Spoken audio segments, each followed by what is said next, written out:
this video, I'll show you how to add a clickable link to an image in Canva and ensure it works when shared. Let's dive in. Open your Canva project.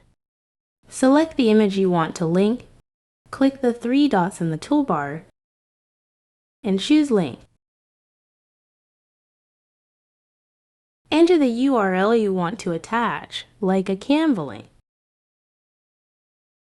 Then click Done. The image is now linked. To ensure the link works when sharing, click Share in the top right corner.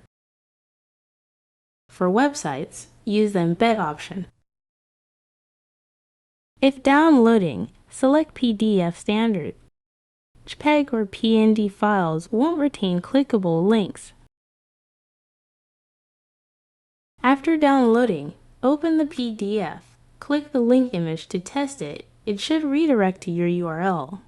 And that's it. If this helped, subscribe for more Canva tips.